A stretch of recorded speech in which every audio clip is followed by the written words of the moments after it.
Can you take us into the differences between stereo mixing and Atmos? Absolutely. We all love stereo. We've grown up on stereo. We've heard it. We've worked in it for many, many years. And there's certain tricks and processes that we use to make stereo sound the way it does and sound great. And, using compression and EQ and panning between speakers and things like that, which are unique to stereo. It's a certain glue. It's a certain power of the way sound reacts and comes out of two speakers. And in Atmos, some of those rules and some of those things that you've leaned on and depended on and knew were going to work in stereo, they all of a sudden don't necessarily work because you're dealing with so much more space. And it kind of unglues. It can unglue in a way that's not great for certain genres. Rock, for example, there's a power of guitars that, when they're stacked together in stereo, it just is massive. When you start to pull that apart in the speakers, the power of the mix can start falling away. So you have to develop a way to mitigate that, a way to find the power and not pull it apart too far. So what we do is we often pull things apart, say that's too far, stick it back together, and that's where it wants to live. And some formats really like some genres really like being pulled apart. Orchestras and horns, big bands, things, sounds can come from everywhere, and it's awesome. Yeah.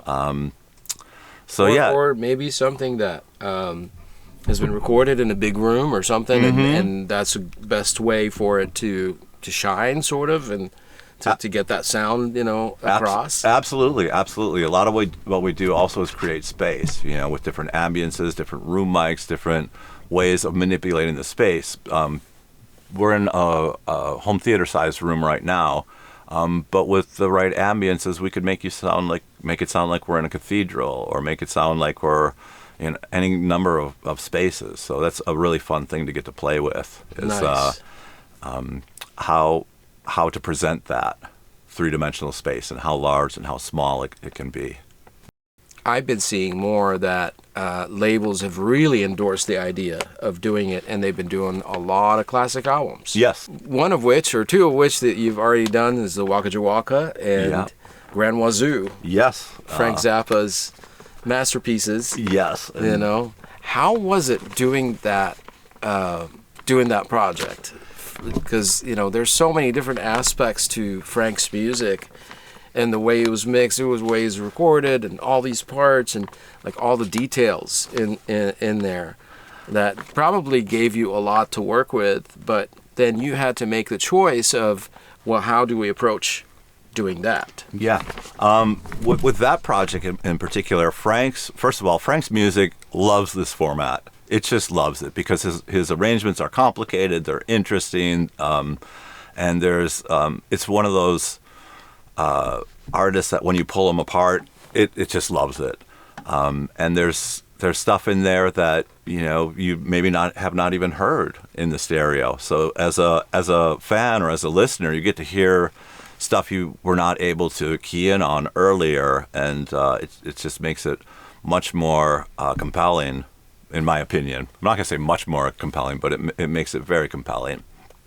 But as a legacy artist and as somebody who was very hands-on with the production, the writing, the production, the choice of musicians, the studio, the mixing, everything, he was hands-on, right? So we worked with Joe Travers on that, as I'm not sure everyone knows, but he really spearheaded this, and he is a fantastic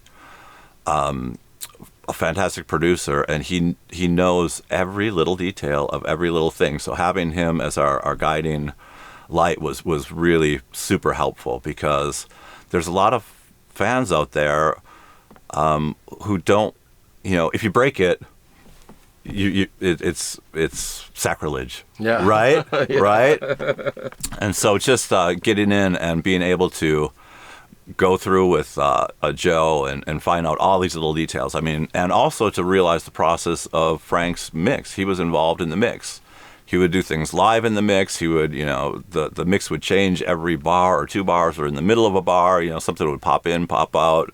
and then tape edits after that. So a lot of it was kind of honoring his intention, but spreading it out into this format, which was a really interesting challenge. Well, it sounds great. You guys did an awesome job, I think, with that. Thank you. Thank you. And I'm really looking forward to more projects coming in from all sorts of artists, and styles of music and things you can get your hands into.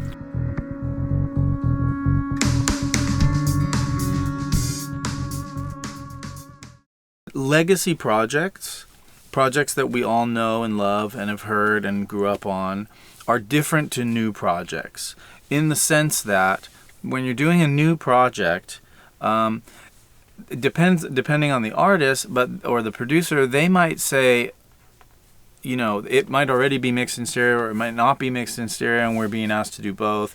But there's a lot more freedom in Atmos to kind of go for it. Whereas when you're mixing a legacy project, as Erich mentioned, it has a sound, it has a style, and with the tools that we have today, you could very easily and very quickly get away from the intention of the original song, which would take the fan maybe away from the experience that they know and love. And that is the thing that is the most important part of doing a legacy project, is making sure that we honor all of those things. Of course, we're moving it into a new format, and so it's not going to be exactly the same experience by the nature of the format itself. But how do we honor all those intentions and make sure that when the listener first hears it, I know it and love it, and it's my home base feeling remains when you listen to the mix, right? That's really the key to the legacy project. I went to a talk that Stephen Wilson, who's another really, really great immersive mixer, did, and he was talking about working on a bunch of legacy projects, and he opened up a discussion with a bunch of mixers in the room about exactly this thing. And he told a story where he was asked to do something for King Crimson. He was remixing a record, and Robert Fripp came in and said, oh, can you take those synthesizer parts out? I always hated those. And Steven said, no, I'm not taking that out, because that's like the song. That's what everybody knows. And Robert said, yeah, but it's my music. Like, I should be able to decide. And Steven posed the question to him, well, when's the last time you listened to this record? And Robert said, no, I don't listen to this. I don't listen to my own music. And Steven said, exactly. You're never going to hear this anyway. It's not important. Like, the fans who buy this and love this and have grown up on this, that's who I'm the advocate for. Yeah. So we can't break this, Even sometimes we have to protect the artist and the producer from themselves. Yeah, great point. That's true. Great point. Blemishes and all sometimes, Yeah. It's like, if we got this as a new project, it's like, well, that's flamming a little bit. Do we need to move it, or is it, this is too quiet? Should we turn it up? And like, no, the intention was there, and they all wanted it exactly like that, so we're going to honor that.